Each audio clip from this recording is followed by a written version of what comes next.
Se pretende apoiar nosso canal e ajudar na geração contínua de conteúdo para você, é fácil. Basta visitar o link da lojinha na descrição sempre que precisar comprar algum produto. Com esse gesto simples, você estará oferecendo um apoio valioso. Muitas vezes nós matamos a nossa vida, ou matamos a oportunidade de viver bem, porque nós não somos capazes de fazer a leitura correta do que o tempo está nos pedindo. Que é assim mesmo. Cada dia o tempo vai nos pedir alguma coisa. E é esse olhar atento que vai dando a gente essa condição, essa clareza de perceber o que de fato hoje grita pelo meu nome. O que de fato hoje chama por mim. Qual é a realidade hoje que é inadiável? Minha gente, às vezes nós somos tão negligentes na percepção disso, que às vezes nós desperdiçamos um mês, um ano, 10, 20, colocando o nosso empenho numa realidade que nem era para aquele momento. E é por isso que é tão interessante a gente desenvolver a habilidade de dizer não e de dizer sim. Porque essa é uma habilidade que só a maturidade nos traz. E às vezes, porque somos imaturos, nós não sabemos nem dizer não. Não sabemos olhar as urgências do tempo. Então a gente vive para agradar o outro. Não. Antes de agradar o outro, você precisa perceber o que a vida está pedindo de você. Que nem sempre aquilo que o outro, aquilo que você pode fazer para agradar o outro, está em consonância com aquilo que a vida está pedindo de você. Mesmo que para a gente crescer, nós temos que ter coragem de cortar muitas coisas. A Sagrada Escritura diz: tempo de matar, tempo de fazer nascer. Tudo depende da percepção aguçada que nós precisamos ter para olhar o momento presente e descobrir o que de fato merece o nosso empenho. Quantas vezes eu na minha vida me empenhei no lugar errado, na questão errada? E depois não tem como ser feliz. Não tem como eu descobrir um contentamento sabendo que o meu empenho não foi onde deveria ter me empenhado. Não há possibilidade de eu me sentir realizado, de sentir-me bem com as minhas escolhas. Porque o que vai fazer com que eu me sinta bem é olhar para o contexto das minhas escolhas e ficar confortável com aquilo que foi escolhido. É interessante porque, às vezes, a nossa maneira de viver nos priva até mesmo dessa percepção. Nós estamos muito estranhos a nós. Não é estranho com o outro, não. É estranho a nós mesmos. Estranhos a nós mesmos. O corpo precisa de alma. Sim, eu preciso de sustento para a minha vida. Eu preciso de significar a minha matéria. Eu preciso colocar alma em tudo aquilo que sou eu. Até na casa onde eu moro. E a vida tem me ensinado que a casa não é um aglomerado de paredes. A casa é um sentimento que me ocorre. Não é só uma construção material, não. Quando eu entro dentro daquelas paredes que eu construí com o meu trabalho, ali eu identifico a alma que me sustenta. É um sentimento que me ocorre. Eu tenho certeza que todos experimentamos isso. Quando a gente abre a porta da casa, quando a gente entra, é um sentimento bom que nos ocorre. Isso é alma. É quando a matéria está plena de significados. É quando a gente começa a atribuir um significado que ultrapassa as paredes, os móveis, o telhado ou a laje, o jardim, o portão de entrada. É um sentimento que nos ocorre. E é interessante que a qualidade da nossa vida depende, está intimamente ligada à nossa capacidade de depositar alma nas coisas. Eu não estou falando dessa alma, do significado mais profundo da nossa vida, dessa dimensão espiritual que me conecta com a eternidade. Não. Eu estou falando de tudo aquilo que vive e que faz sentido à matéria. Traz sentido àquilo que é material. Então a gente usa de maneira inadequada o termo alma. Perceber que os meus objetos estão perpassados por um significado que ultrapassa a matéria. Como dizia Rubem Alves, né? Existem coisas que são mais que coisas, são coisas que nos fazem lembrar. Isso é, virar um sacramental. Da mesma maneira como eu trago uma lembrancinha da viagem, aquilo é para mim apenas um sacramental de alguma coisa que foi boa, que foi vivida, que foi experimentada, que me fez bem. Mas agora, na minha oportunidade de colocar alma neste corpo, nessa oportunidade única que eu tenho de viver diariamente bem a minha vida e assim inflar ar em tudo isso, da mesma maneira como eu percebo essa outra alma das coisas, da minha casa quando chego, de um sentimento que me ocorre. O viver bem, me trazendo a consciência de que hoje, quando eu observo as urgências da minha vida e me empenho nessas urgências, eu estou colocando alma no meu corpo. Ah, padre, essa visão separatista não combina com a teologia cristã. Eu sei. Isso é só didática. Essa separação é apenas didática. Funciona tudo junto. Corpo e alma estão, embora sejam realidades distintas, funcionam juntas. É unidade. Nós proclamamos a unidade de tudo isso. Agora, quando eu percebo, quando eu identifico que eu não estou fazendo, que eu não estou me empenhando para viver bem, eu estou sim fragilizando os recursos da minha alma, que são justamente para me ajudar a viver bem a própria vida do corpo. Trabalham em conjunto, minha gente. E nós muitas vezes negligenciamos a observância do tempo, como na Escritura que diz. O Escritor Sagrado fala justamente isso. Tempo de chorar e tempo de rir. Há momentos que a própria vida te mostra a necessidade de chorar, de julgar para fora os seus excessos, de não ter medo da tristeza, de permitir que essa tristeza cave dentro de nós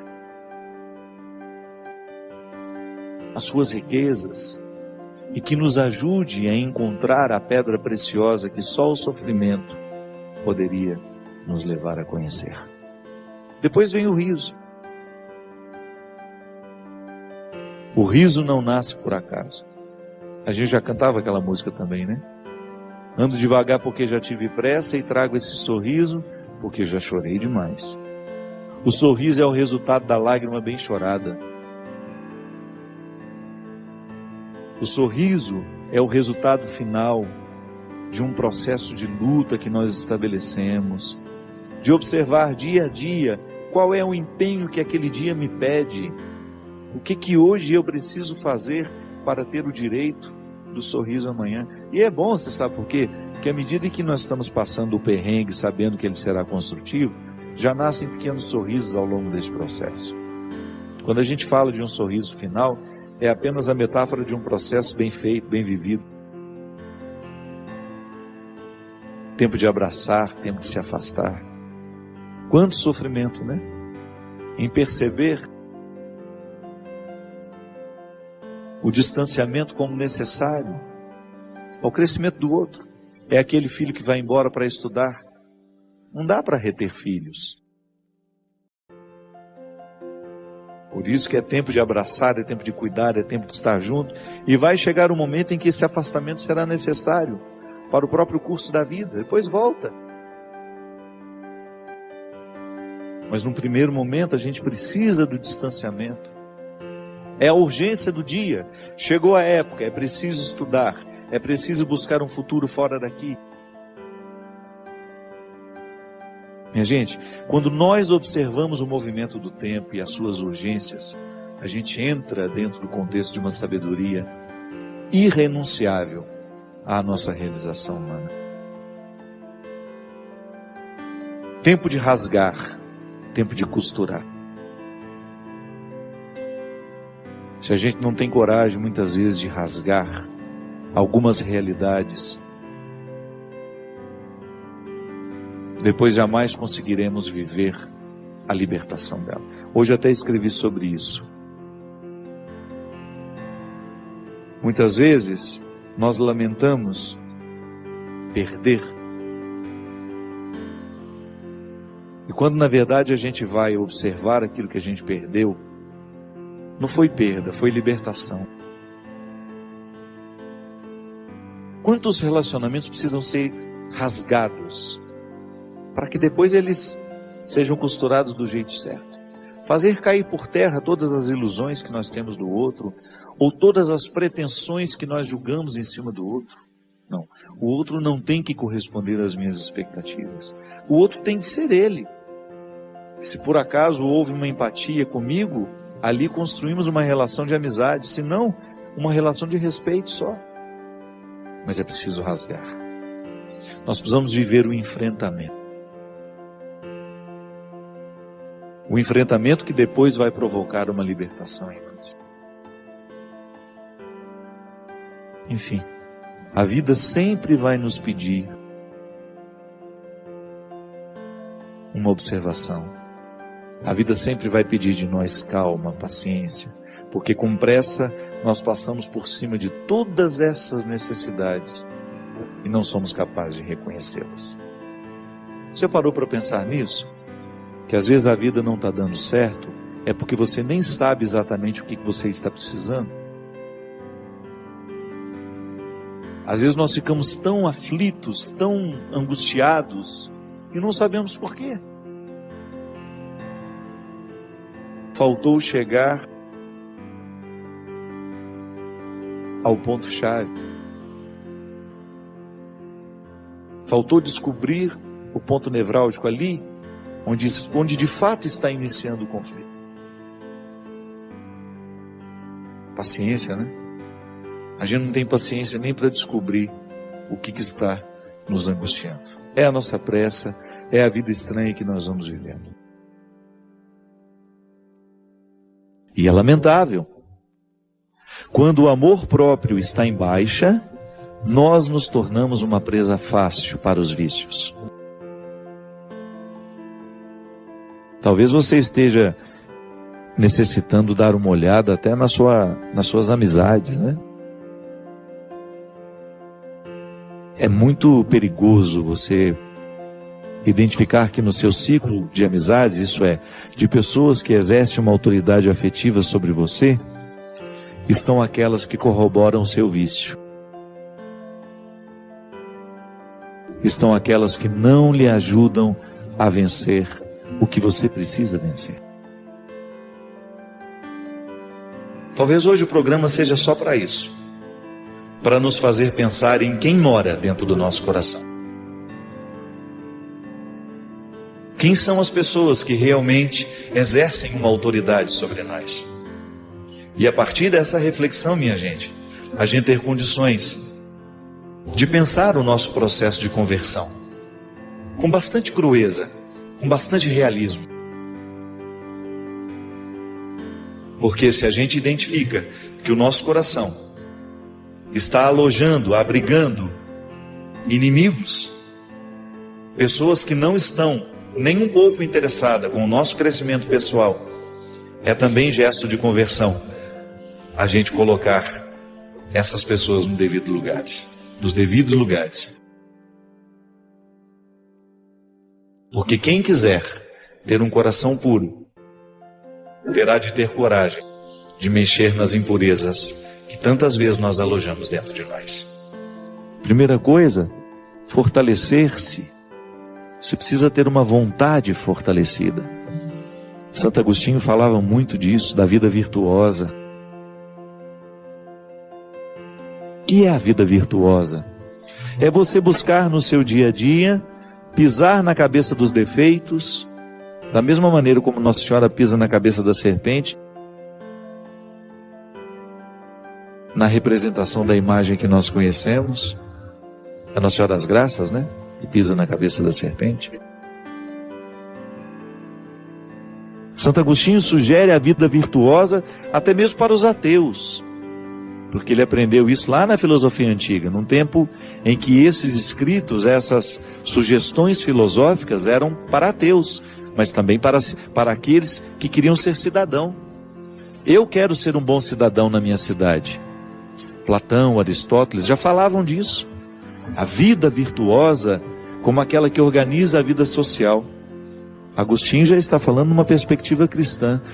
Quando eu luto para viver uma vida virtuosa, eu naturalmente estou deixando de dar força ao pecado. Parece complicado isso, né? Mas não é.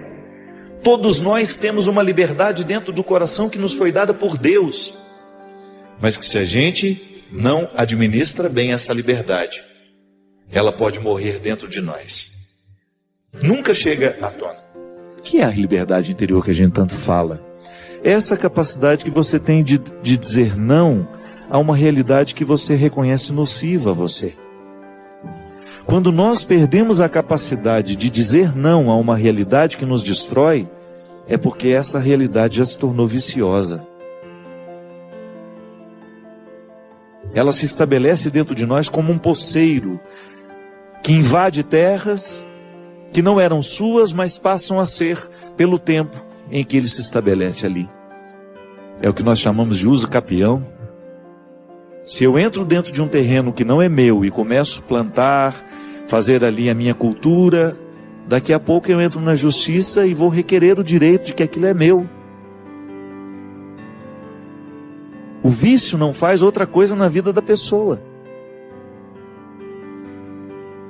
E a primeira coisa que o vício faz, ao retirar a capacidade que aquela pessoa tem de decidir por si mesma, é expulsar o amor próprio. É que, na verdade, o vício não sabe conviver com o amor próprio. Eles não cabem na mesma sala. Eles não falam a mesma língua. Porque eles não lutam pelas mesmas questões. O vício, para se estabelecer numa pessoa, a primeira coisa que ele faz é minar a capacidade de decisão da pessoa. Ele retira a liberdade interior. E por isso que Jesus fala o tempo todo da linguagem do coração. E o Evangelho de João, que é o Evangelho do coração, é o Evangelho do afeto, daquele apóstolo que fez uma experiência muito profunda de Jesus, é o Evangelho do coração. As narrativas de João são sempre muito profundas. Estão todas elas na perspectiva de mostrar um Cristo profundo. Um Cristo que não se prende nas aparências, mas um Cristo que enxerga o coração. Nós temos 1000 formas de ver e compreender a Deus. Mas quando nós compreendemos de coração, é porque algo muito profundo aconteceu com a gente. Por isso, o amém que nós dizemos não é um sinônimo de submissão, é um sinônimo de confiança. E é por isso que aqueles a quem nós dizemos amém, começam a ter um poder sobre o nosso coração. Aquilo que ele diz para nós é importante, a gente assimila, a gente guarda e de alguma maneira a gente obedece. O amor nos coloca nessa perspectiva, minha gente. E é por isso que quando nós falamos de conversão do coração, nós precisamos passar um pente fino em todas as pessoas a quem nós obedecemos.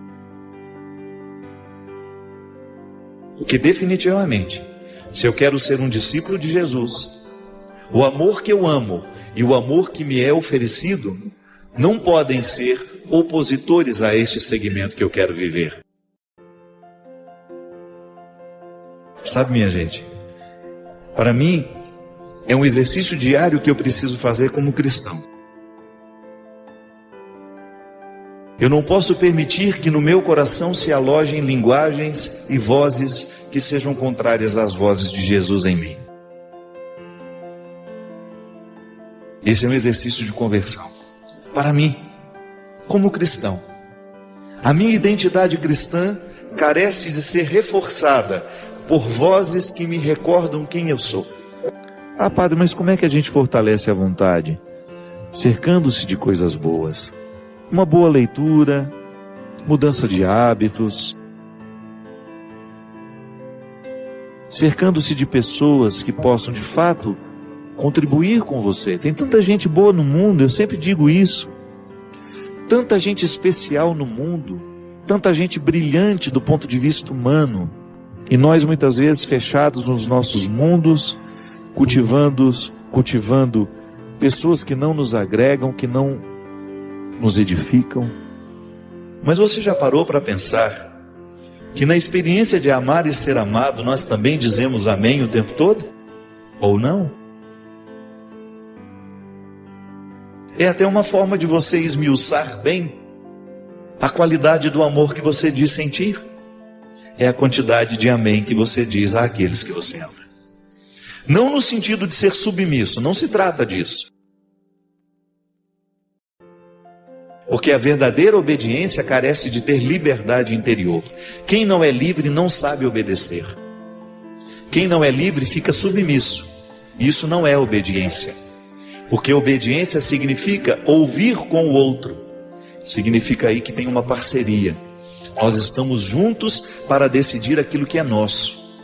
Nós vamos ouvir juntos para chegar a uma conclusão.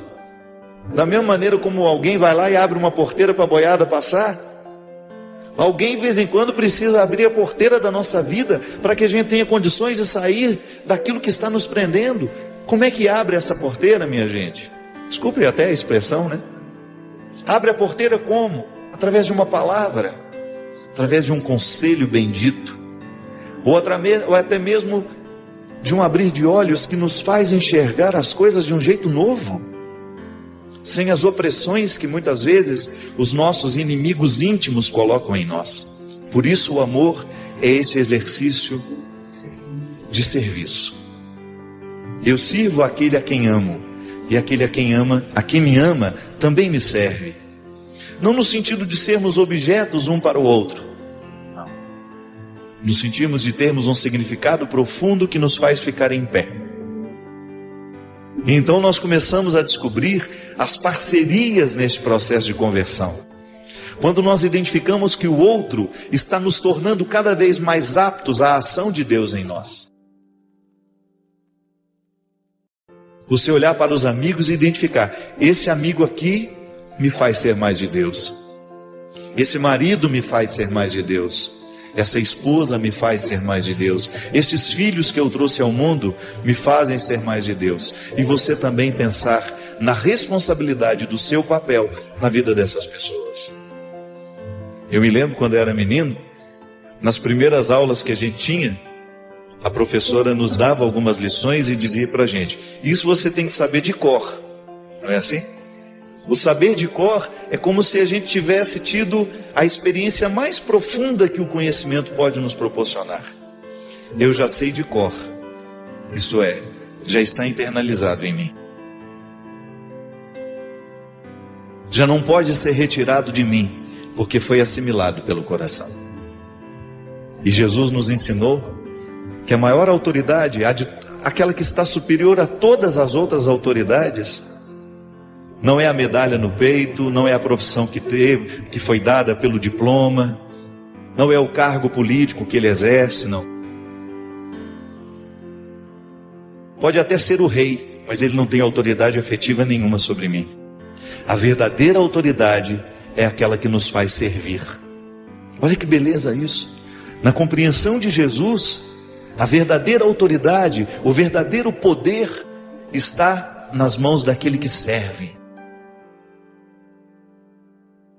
Quando nós dizemos amém, dentro de um contexto religioso, por exemplo, nós estamos dizendo que nós acreditamos naquilo que nos foi dito. No universo religioso, a palavra amém significa disposição de seguimento. Amém. Eu estou concordando com você. Aquilo que me foi proposto pela fé, eu estou humanamente aceitando. Amém. Eu quero, eu me disponho. Rezo por você, minha filha. Quero que você tenha êxito, para que você tenha êxito na sua luta,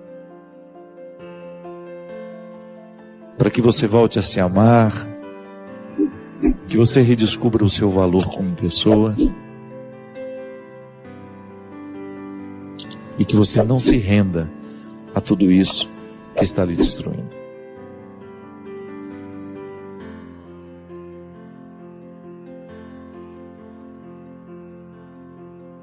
Ao partilharmos destas reflexões, buscamos fortalecer nossa fé e conexão com Deus. Inscreva-se no canal e compartilhe como essas mensagens reverberam em sua jornada espiritual nos comentários. Juntos, construímos uma comunidade guiada pela luz da fé.